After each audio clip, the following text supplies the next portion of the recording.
have a mentor or someone who played an integral role in your success as a hockey player?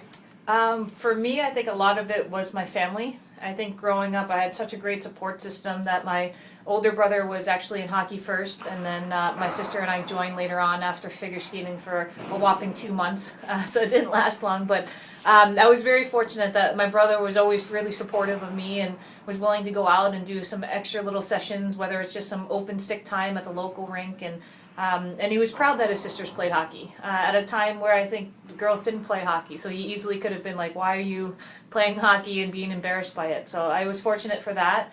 And then, of course, my parents, they're great. I think the same thing applies when you're in a sport that is male-dominated at that time. My sister and I probably were the only girls we ever saw during a season, minus maybe one random girl we ran into.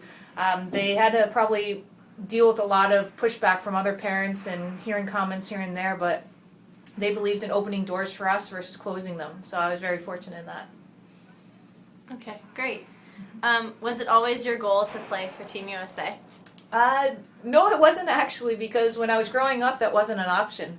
It wasn't until 1990 where there was the first women's national team was formed, and the first time they had a world championship. So I think for me growing up, it was just because I like to be active. I played soccer, basketball, softball. So I played hockey because my big brother played, and I just enjoyed being on the ice and with my team. But it wasn't until I would say I think it was 95 when it was officially announced that it would be in the Olympics. And I think that was the real turning point where I was like, okay, now it's a possibility, going to Olympics, having this dream. So I started there, and then it kind of, but it was like this distant dream. You kind of think about it, and you're like, okay, yes, I would like to play in the NHL. I'd like to, you say this, but then you get a chance to work hard and enjoy what you do, and things kind of fall into place. And something that was very distant and kind of just long shot dream got closer and closer with every year, and I was fortunate enough that it worked out well in my favor. Yeah, that's awesome. What has been the most rewarding and challenging part of being the captain of Team USA? I think one of the rewarding things is that I just get to help represent a team that is just made up of these incredible people.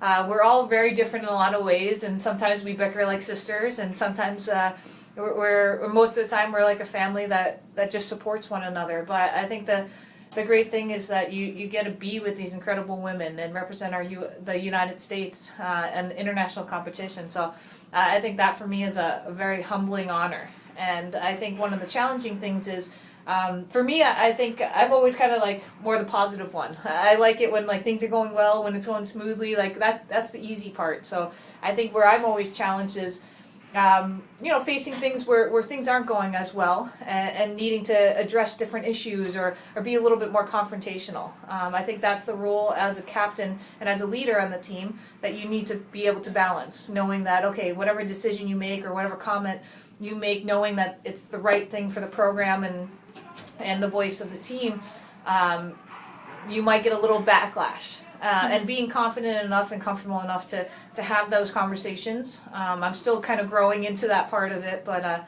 having that comfort to do that and being able to accept the repercussions for a little bit, knowing that in the end, like the mentality is for us to be better.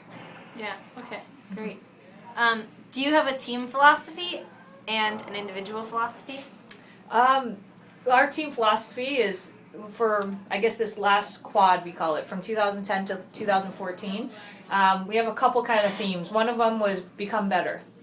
Seems pretty straightforward, but I think that when you're training at an elite level and you've had success, I think there might be a tendency to think that, okay, like I've already done this, and become a little complacent. But I think for us, we wanted to create a culture that we were always pushing each other when we were away, as well as when we were together as a team, to make sure we were preparing and being able to be great. I'm interrupting. Yes. Bellamy. Yes. Oh, what a great play, and another one. That was not a shot. That was a great feed by Casey Bellamy. Well, this really is so that was one of our tic-tac-toe themes, is to become better, knowing that at the end of the day we need to be great in 2014 Sochi. So that was one. And the other one that is from Katie Stone that we've had in college and we kind of brought to the national team, but it's something that we're embodying there as well, is team first. And I think it's something for us where that's got to be our mentality. We're all competitors. We want to be like the top of everything. We want to be on the first line, the power play, and all these situations. But at the end of it, we have to. What's the most important thing, that I'm successful as an individual or our team is?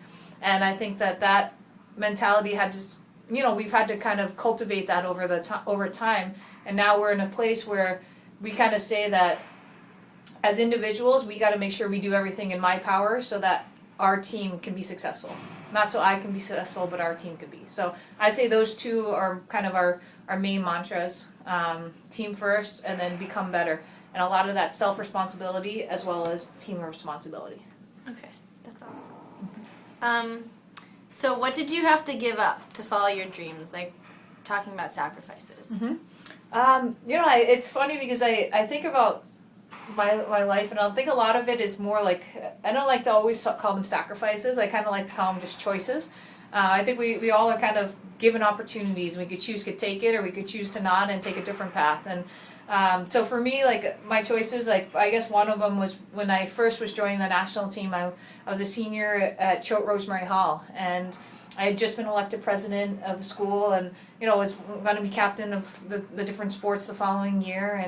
And then Ben Smith, who was the national team coach at the time, came and was like, okay, would you like to train with us full-time the following year? Which technically, that was my junior year when all this was happening. So it would have been my senior year. And I was like, well, I don't know. Like, I just, I have all these other people that have put responsibility on me at high school. Like, I'd be leaving them, and so I literally kind of battled with it for a bit. And on top of it, my dad, same thing. He was kind of like, well, no, you've got to go to school. Like, you have to graduate. And I was like, okay, what's happening? My dream's right there in front of me. And now, I'm kind of needing to figure out, okay, I have these responsibilities to the people and my friends and the staff and the teachers at Choate for everything they've given me.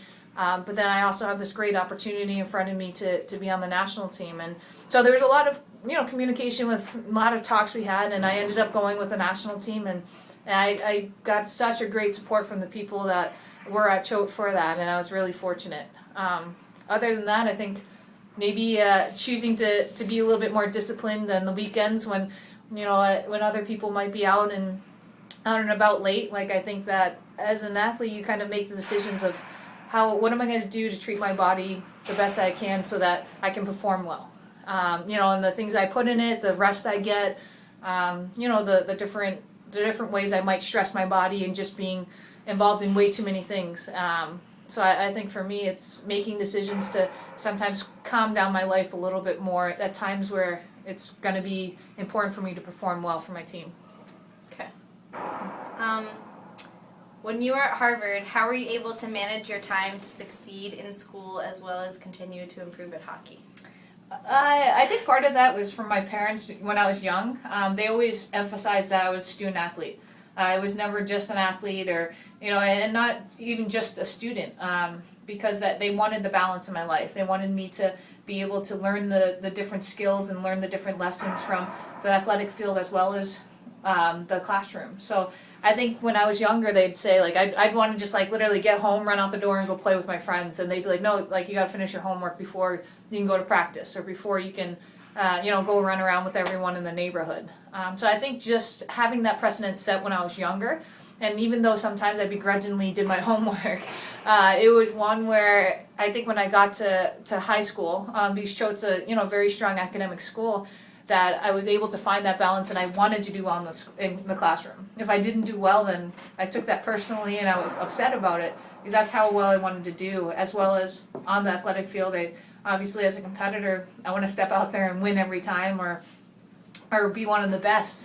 So I think that helped me a lot. And I think learning a little bit too, because I think in college when I got there was those times where we'd get back from a late road trip on a Saturday night, and then Sunday I'd have to start doing a paper, and I was like, why didn't I start like a week ago or 2 weeks ago? So the procrastination and figuring that out was part of the learning process. But I think at the end, having the balance of both made me very grateful to have those opportunities. Okay. When did you find out you were going to the Olympics for the first time, and were you surprised? So the first time I went to I guess the process was when I was talking before about getting invited to train full time with the national team. So the way that kind of led was that was 2 years out from the 2002 Olympics. So that was 2001 was kind of my first full year training with the national team. And it was kind of the same mentality. If I go there, I was just a starry-eyed kid. I was like, this is awesome. Like, if I can fill up your water bottles, I'm fine. Like, that's pretty much what it was like. And I'd say for the first, 3 or 4 months, that's kind of what my role was. Not necessarily to fill up the water bottles, but to just learn, to try to get better, work hard, be a positive, fifth liner. Not even a fourth liner that was really integrated that well into playing a ton. But over that year, I kind of improved a lot, because I don't know how you can't when you're kind of thrown into that environment, and when you're really young and there's so much development still to be done. You hope that improvement happens. And so by the end of the year, I suddenly went from not having a chance to be on this team to making my first world championship team. So getting into the lineup and making an impact. So suddenly I was like, in 1 year I was like, okay, this dream that was like seemed impossible, as much as I wanted it, is right there. And so I think that was my moment to be like, okay, like, this is pretty awesome, and this is a possibility. That before I was just kind of enjoying the experience for whatever it was, and then figuring out where I might go from there. So I'd say probably around the 2001 time is when it kind of clicked, and then a year later I was able to make that 2002 Olympic team. And again, I think back to it, and I don't remember a whole lot of details, because I think when you're just overwhelmed by everything, you try to soak in as much as you can, but you're just like, what's going on? So cool. What is your best training tip for athletes who want to succeed? Oh, okay, my best training tip, I guess it would just, let's see, at the bottom line is that you've got to be willing to put the work in and the preparation. And I think that for us, playing games, I'll be honest, playing games is a lot more fun than practicing or lifting. That's my opinion. Like, there's still moments in those practices and on the lifts and everything where you'll always remember, and they're team building moments. They're still fun. They're still great moments. But games are what we're preparing for. And so I think it's the willingness to do that preparation in advance, and not just do it and say, okay, I kind of went through the motions, but wholeheartedly be invested in it. Makes a huge difference. And a lot of that's the off-ice training combined with what can I get out of every practice in a long season where you have 200 practices and you're just like, well, it's just another day. If I take this off, it's not going to be a big deal. But it's trying to take each workout and each practice like as its own entity in a way to be better.